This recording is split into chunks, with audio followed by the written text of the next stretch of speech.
Thank you.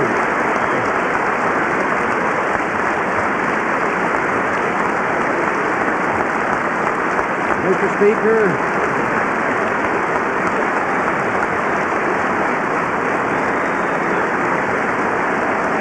thank you.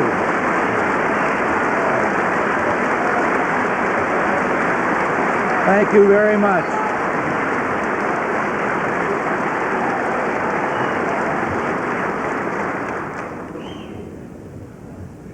Mr. Speaker, Mr. President, distinguished members of the Congress, honored guests, and fellow citizens. Today marks my first State of the Union address to you, a constitutional duty as old as our republic itself. President Washington began this tradition in 1790 after reminding the nation that the destiny of self-government and the preservation of the sacred fire of liberty is finally staked on the experiment entrusted to the hands of the American people. For our friends in the press who place a high premium on accuracy, let me say, I did not actually hear George Washington say that.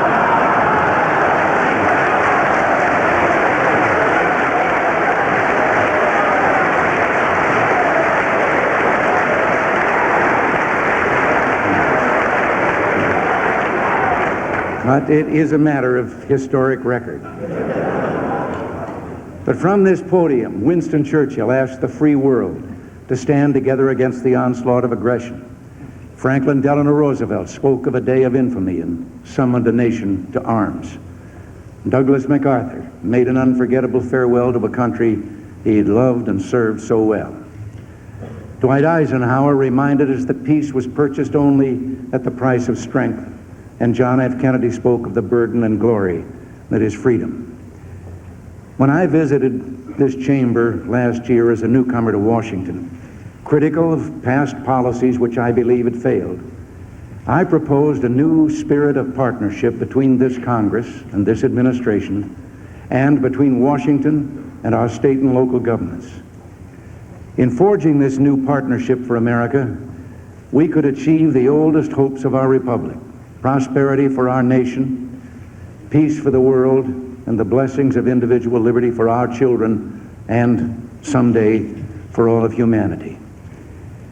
It's my duty to report to you tonight on the progress that we have made in our relations with other nations, on the foundation we've carefully laid for our economic recovery, and finally on a bold and spirited initiative that I believe can change the face of American government and make it again the servant of the people. Seldom have the stakes been higher for America. What we do and say here will make all the difference to auto workers in Detroit, lumberjacks in the Northwest, steel workers in Steubenville who are in the unemployment lines, to black teenagers in Newark and Chicago, to hard-pressed farmers and small businessmen, and to millions of everyday Americans who harbor the simple wish of a safe and financially secure future for their children. To understand the State of the Union, we must look not only at where we are and where we're going, but where we've been. The situation at this time last year was truly ominous. The last decade has seen a series of recessions. There was a recession in 1970, in 1974, and again in the spring of 1980. Each time, unemployment increased and inflation soon turned up again. We coined the word stagflation to describe this. Government's response to these recessions was to pump up the money supply and increase spending. In the last 6 months of 1980, as an example, the money supply increased at the fastest rate in post-war history, 13%. Inflation remained in double digits, and government spending increased at an annual rate of 17%. Interest rates reached a staggering 21.5%. There were 8 million unemployed.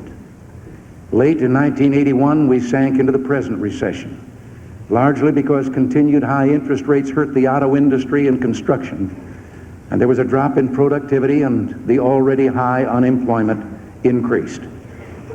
This time, however, things are different. We have an economic program in place completely different from the artificial quick fixes of the past. It calls for a reduction of the rate of increase in government spending, and already that rate has been cut nearly in half. But reduced spending alone isn't enough. We've just implemented the first and smallest phase of a 3-year tax rate reduction designed to stimulate the economy and create jobs. Already, interest rates are down to 15.75%, but they must still go lower. Inflation is down from 12.4% to 8.9%, and for the month of December, it was running at an annualized rate of 5.2%. If we had not acted as we did, things would be far worse for all Americans than they are today.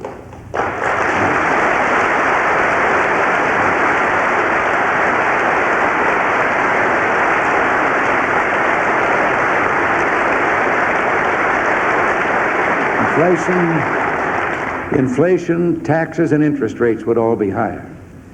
A year ago, Americans' faith in their governmental process was steadily declining. 6 out of 10 Americans were saying they were pessimistic about their future.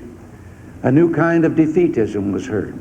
Some said our domestic problems were uncontrollable, that we had to learn to live with this seemingly endless cycle of high inflation and high unemployment. There were also pessimistic predictions about the relationship between our administration and this Congress. It was said we could never work together. Well, those predictions were wrong.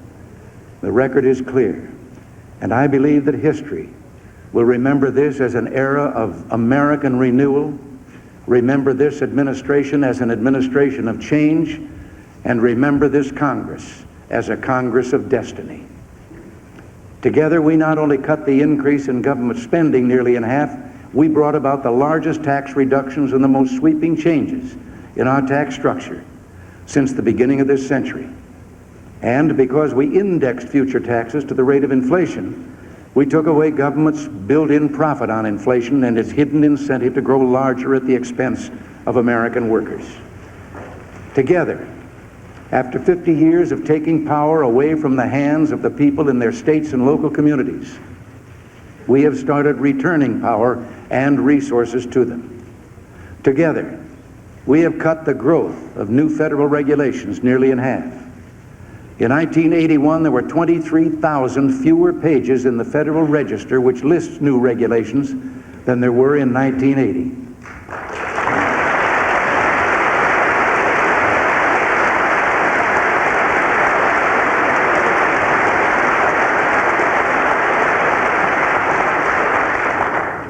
By deregulating oil, we've come closer to achieving energy independence and helped bring down the cost of gasoline and heating fuel.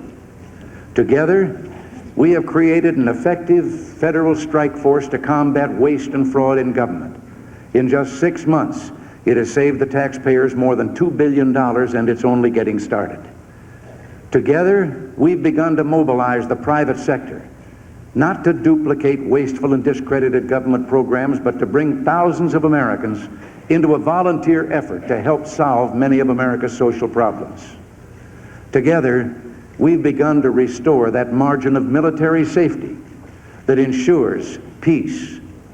Our country's uniform is being worn once again with pride.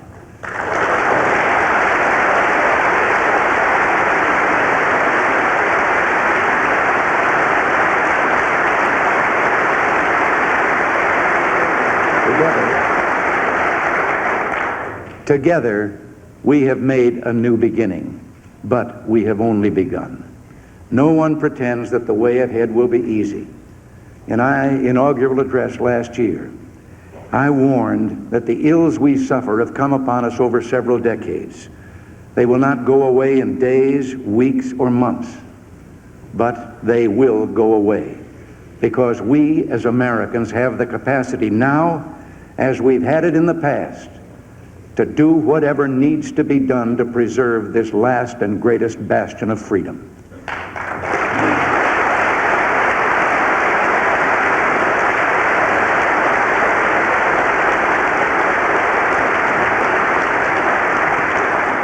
The economy will face difficult moments in the months ahead. But the program for economic recovery that is in place will pull the economy out of its slump and put us on the road to prosperity and stable growth by the latter half of this year. And that is why I can report to you tonight that in the near future, the State of the Union and the economy will be better, much better, if we summon the strength to continue on the course that we've charted. And so the question, if the fundamentals are in place, what now? Well, two things. First, we must understand what's happening at the moment to the economy. Our current problems are not the product of the recovery program that's only just now getting underway, as some would have you believe. They are the inheritance of decades of tax and spend and spend. Second, because our economic problems are deeply rooted and will not respond to quick political fixes, we must stick to our carefully integrated plan for recovery. And that plan is based on four common sense fundamentals: continued reduction of the growth in federal spending, preserving the individual and business tax reductions that will stimulate saving and investment, removing unnecessary federal regulations to spark productivity, and maintaining a healthy dollar and a stable monetary policy, the latter a responsibility of the Federal Reserve System. The only alternative being offered to this economic program is a return to the policies that gave us $1 trillion debt, runaway inflation, runaway interest rates, and unemployment. The doubters would have us turn back the clock with tax increases that would offset the personal tax rate reductions already passed by this Congress. Raise present taxes to cut future deficits, they tell us. Well, I don't believe we should buy that argument. There are too many imponderables for anyone to predict deficits or surpluses several years ahead with any degree of accuracy. The budget in place when I took office had been projected as balanced. It turned out to have one of the biggest deficits in history. Another example of the imponderables that can make deficit projections highly questionable: a change of only 1 percentage point in unemployment can alter a deficit up or down by some $25 billion. As it now stands, our forecasts, which we're required by law to make, will show major deficits starting at less than $100 billion and declining, but still too high. More important, we're making progress with the three keys to reducing deficits: economic growth, lower interest rates, and spending control. The policies we have in place will reduce the deficit steadily, surely, and in time, completely. Higher taxes would not mean lower deficits. If they did, how would we explain that tax revenues more than doubled just since 1976? Yet in that same 6-year period, we ran the largest series of deficits in our history. In 1980, tax revenues increased by $54 billion, and in 1980, we had one of our all-time biggest deficits. Raising taxes won't balance the budget. It will encourage more government spending and less private investment. Raising taxes will slow economic growth, reduce production, and destroy future jobs, making it more difficult for those without jobs to find them, and more likely that those who now have jobs could lose them. So, I will not ask you to try to balance the budget on the backs of the American taxpayers.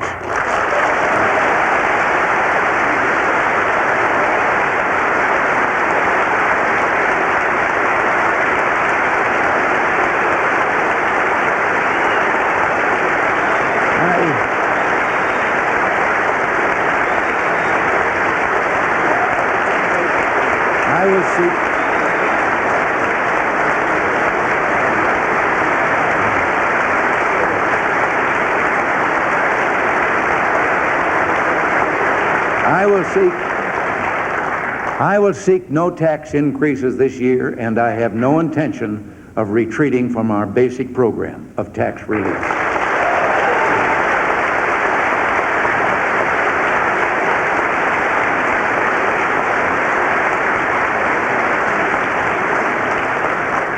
I promise to bring the American people to bring their tax rates down and to keep them down, to provide them incentives to rebuild our economy, to save, to invest in America's future.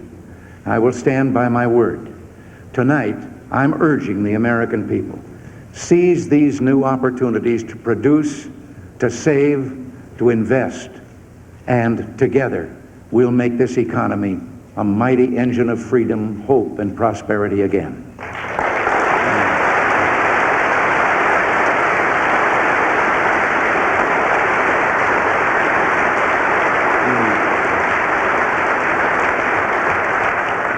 Now, the budget deficit this year will exceed our earlier expectations.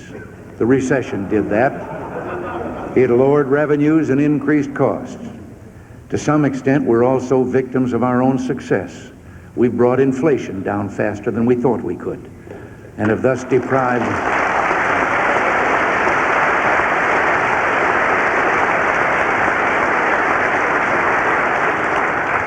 And in doing this, we've deprived government of those hidden revenues that occur when inflation pushes people into higher income tax brackets. And the continued high interest rates last year cost the government about $5 billion more than anticipated. We must cut out more non-essential government spending and root out more waste, and we will continue our efforts to reduce the number of employees in the federal workforce by 75,000. The budget plan I submit to you on February 8th will realize major savings by dismantling the departments of energy and education and by eliminating ineffective subsidies for business.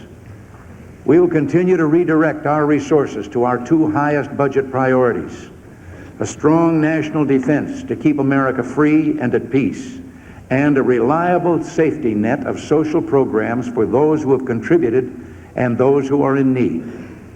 Contrary to some of the wild charges you may have heard, this administration has not and will not turn its back on America's elderly or America's poor.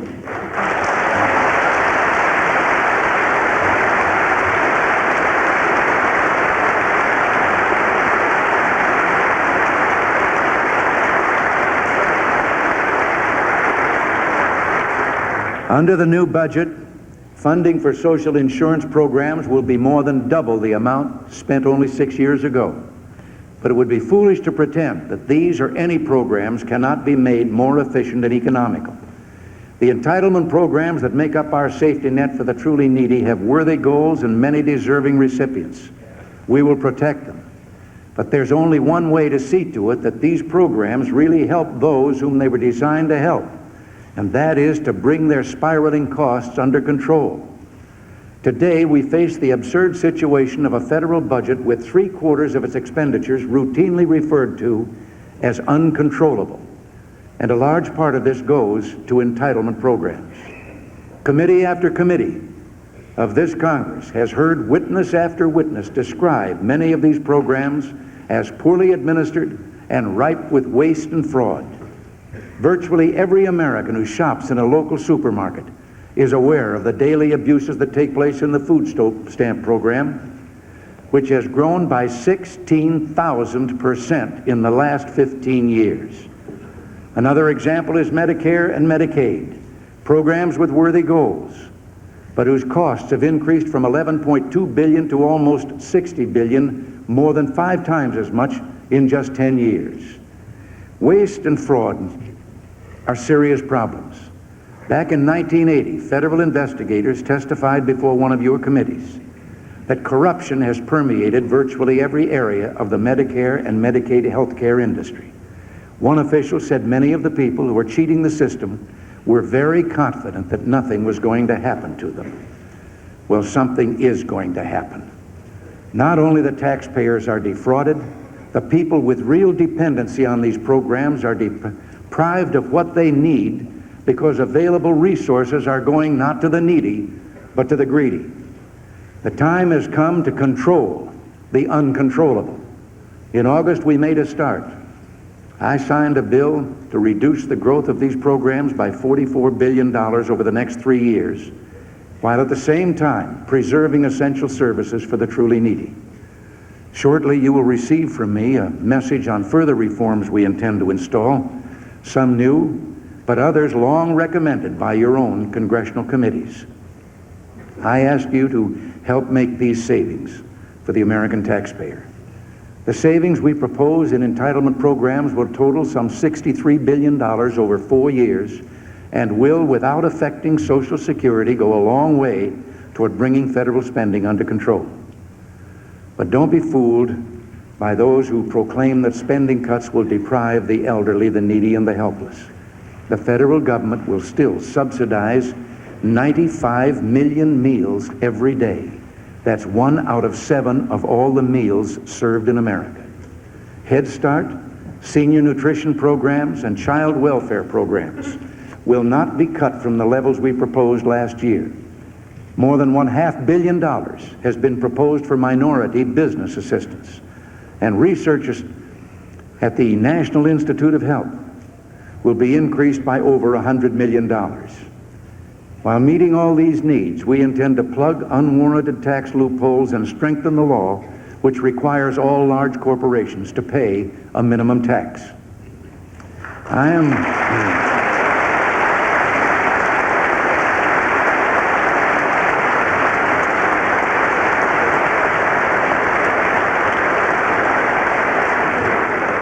am confident the economic program we've put into operation will protect the needy while it triggers a recovery that will benefit all Americans. It will stimulate the economy, result in increased savings, and provide capital for expansion, mortgages for home building, and jobs for the unemployed. Now that the essentials of that program are in place, our next major undertaking must be a program just as bold, just as innovative, to make government again accountable to the people, to make our system of federalism work again. Our citizens feel they've lost control of even the most basic decisions made about the essential services of government, such as schools, welfare, roads, and even garbage collection. And they're right. A maze of interlocking jurisdictions and levels of government confronts average citizens in trying to solve even the simplest of problems. They don't know where to turn for answers, who to hold accountable, who to praise, who to blame, who to vote for or against. The main reason for this is the overpowering growth of federal grants and aid programs during the past few decades. In 1960, the federal government had 132 categorical grant programs costing $7 billion. When I took office, there were approximately 500 costing nearly $100 billion. 13 programs for energy, 36 for pollution control, 66 for social services, 90 for education. And here in the Congress, it takes at least 166 committees just to try to keep track of them. You know and I know that neither the President nor the Congress can properly oversee this jungle of grants in aid. Indeed, the growth of these grants has led to the distortion in the vital functions of government. As one Democratic governor put it recently, the national government should be worrying about arms control, not potholes. The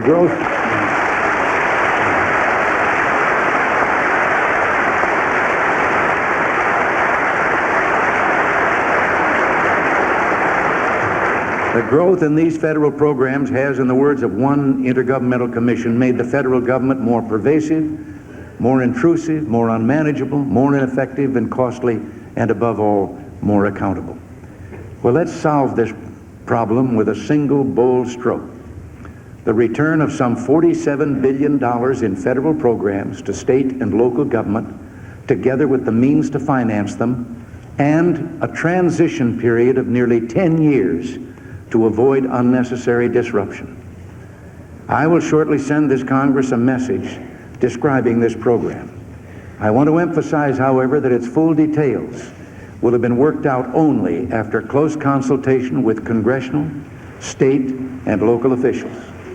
Starting in fiscal 1984, the federal government will assume full responsibility for the cost of the rapidly growing Medicaid program to go along with its existing responsibility for Medicare. As part of a financially equal swap, the states will simultaneously take full responsibility for aid to families with dependent children and food stamps.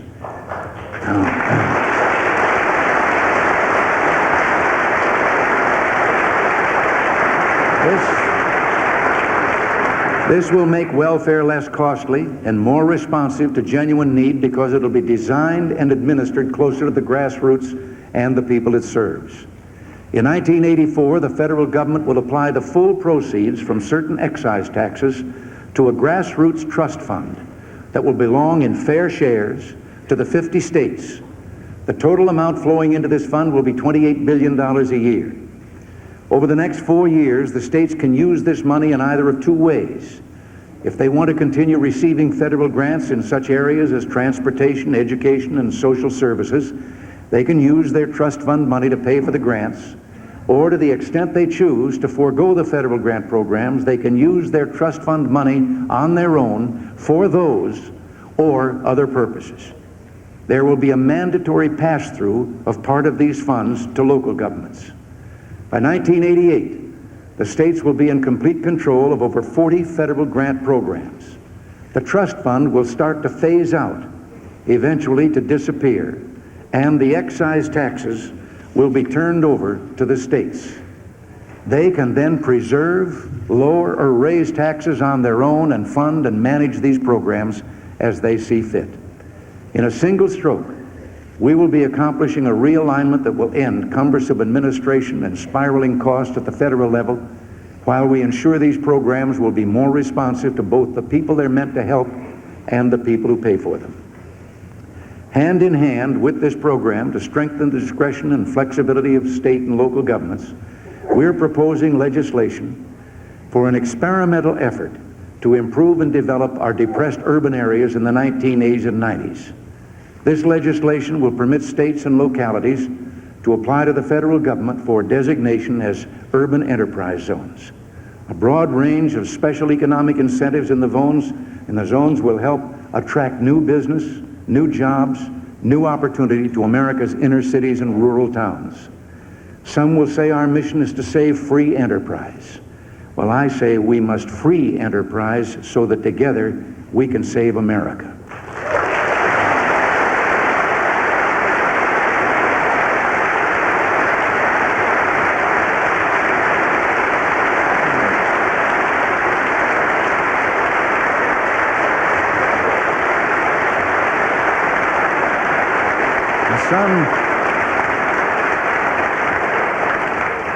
Some will also say our states and local communities are not up to the challenge of a new and creative partnership.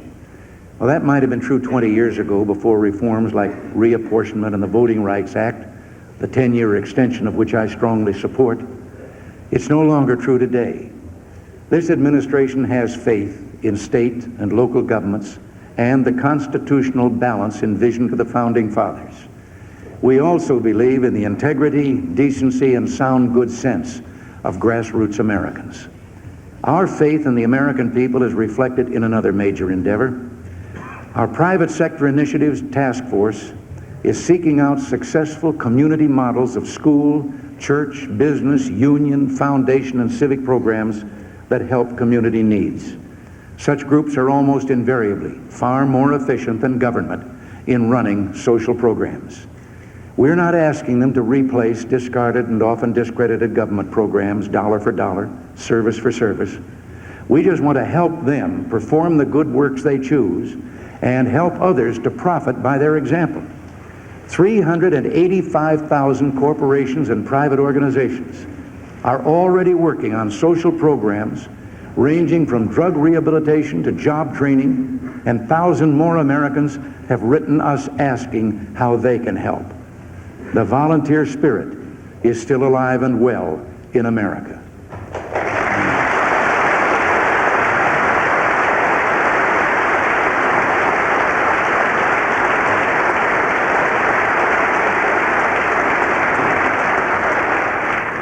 Our nation's long journey towards civil rights for all our citizens, once a source of discord, now a source of pride, must continue with no backsliding or slowing down. We must and shall see that those basic laws that guarantee equal rights are preserved and, when necessary, strengthened. Our concern for equal rights for women is firm and unshakable. We launched a new task force on legal equity for women and a 50 states project that will examine state laws for discriminatory language. And for the first time in our history, a woman sits on the highest court in the land.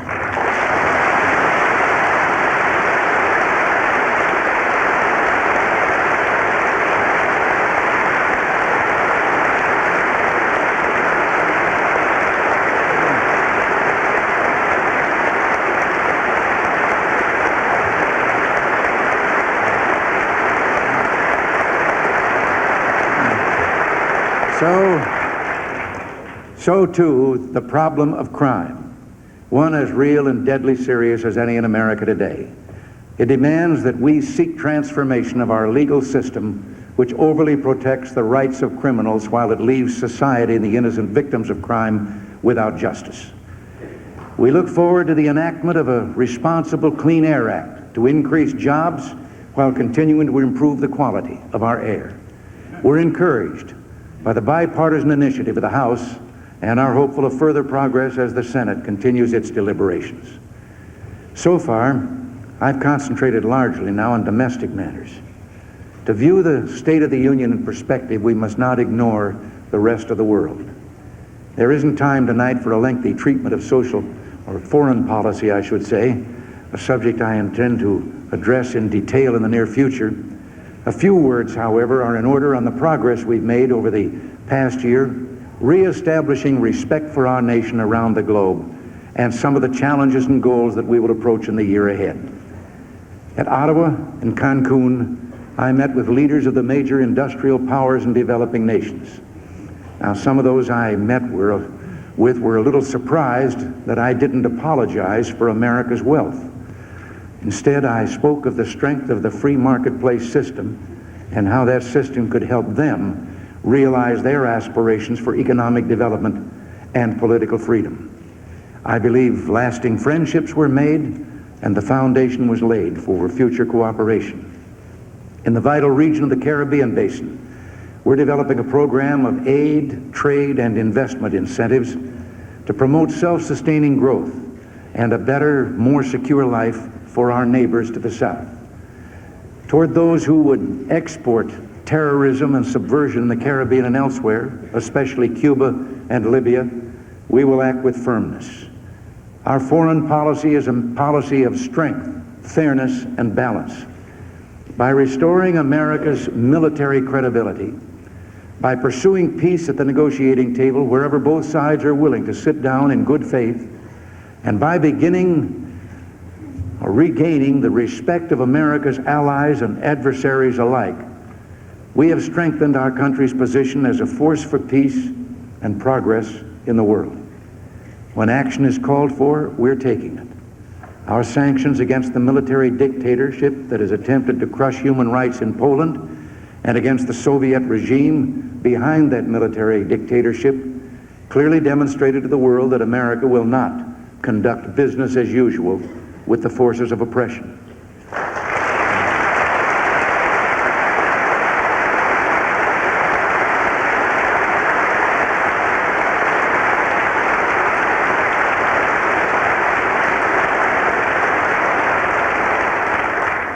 If the events in Poland continue to deteriorate, further measures will follow. Now, let me also note that private American groups have taken the lead in making January 30th a day of solidarity with the people of Poland. So too, the European Parliament has called for March 21st to be an International Day of Support for Afghanistan. Well, I urge all peace-loving peoples to join together on those days, to raise their voices, to speak and pray for freedom. Meanwhile, we're working for reduction of arms and military activities, as I announced in my address to the nation last November 18th. We have proposed to the Soviet Union a far-reaching agenda for mutual reduction of military forces and have already initiated negotiations with them in Geneva on intermediate-range nuclear forces. In those talks, it is essential that we negotiate from a position of strength. There must be a real incentive for the Soviets to take these talks seriously. This requires that we rebuild our defenses. In the last decade, while we sought the moderation of Soviet power through a process of restraint and accommodation, the Soviets engaged in an unrelenting buildup of their military forces.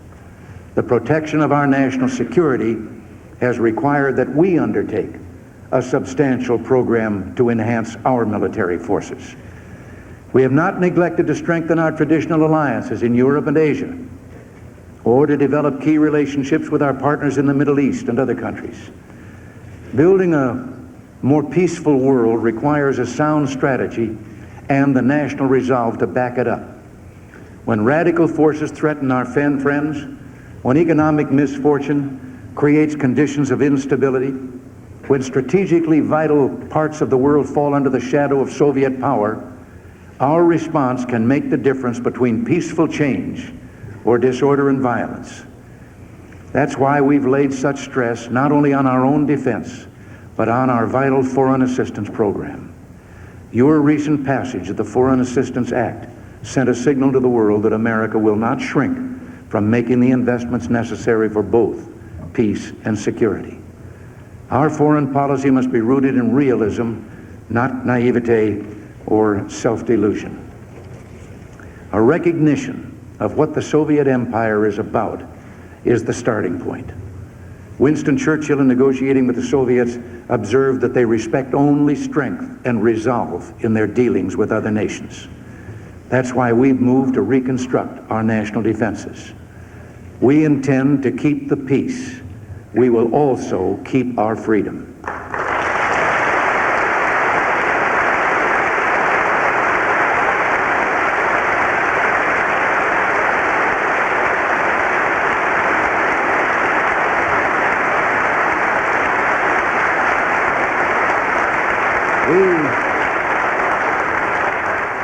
We have made pledges of a new frankness in our public statements and worldwide broadcasts. In the face of a climate of falsehood and misinformation, we've promised the world a season of truth, the truth of our great civilized ideas, individual liberty, representative government, the rule of law under God. We've never needed walls or minefields or barbed wire to keep our people in, nor do we declare martial law to keep our people from voting for the kind of government they want. Yes, we have our problems. Yes, we're in a time of recession. And it's true there's no quick fix, as I said, to instantly end the tragic pain of unemployment. But we will end it. The process has already begun, and we'll see its effect as the year goes on. We speak with pride and admiration of that little band of Americans who overcame insuperable odds to set this nation on course 200 years ago. But our glory didn't end with them. Americans ever since have emulated their deeds. We don't have to turn to our history books for heroes. They're all around us.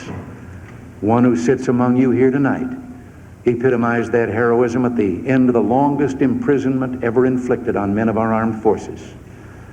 Who will ever forget that night when we waited for television to bring us the scene of that first plane landing at Clark Field in the Philippines, bringing our POWs home?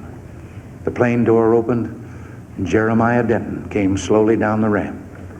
He caught sight of our flag, saluted it, said, "God bless America," and then thanked us for bringing him home.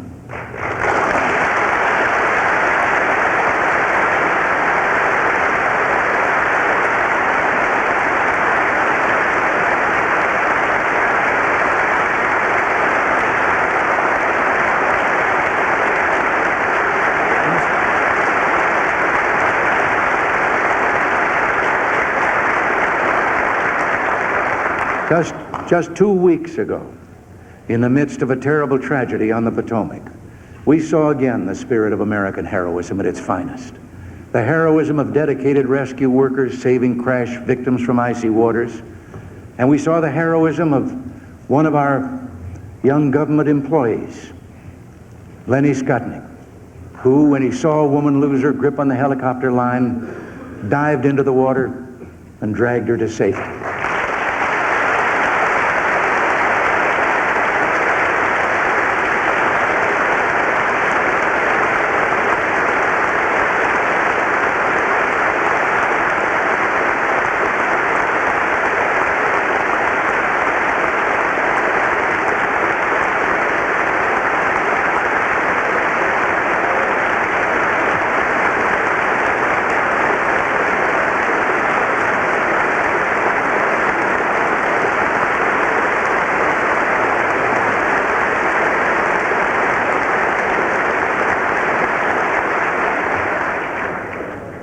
then there are countless quiet, everyday heroes of American life.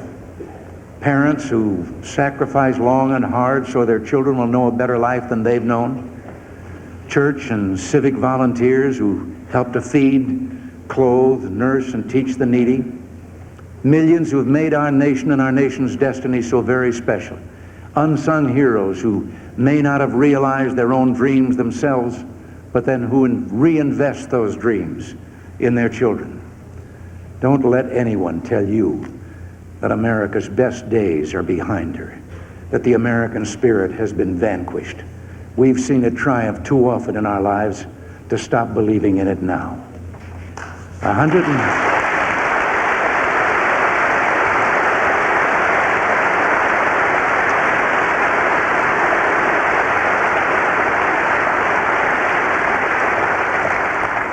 120 years ago, the greatest of all our presidents delivered his second State of the Union message in this chamber.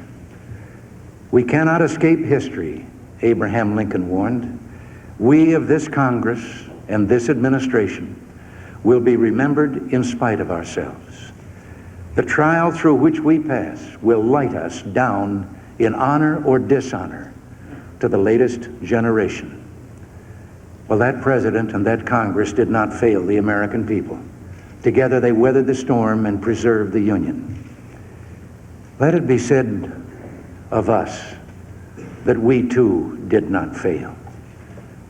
That we too worked together to bring America through difficult times. Let us so conduct ourselves that 2 centuries from now, another Congress and another president meeting in this chamber as we're meeting will speak of us with pride, saying that we met the test and preserved for them in their day the sacred flame of liberty, this last best hope of man on earth. God bless you and thank you.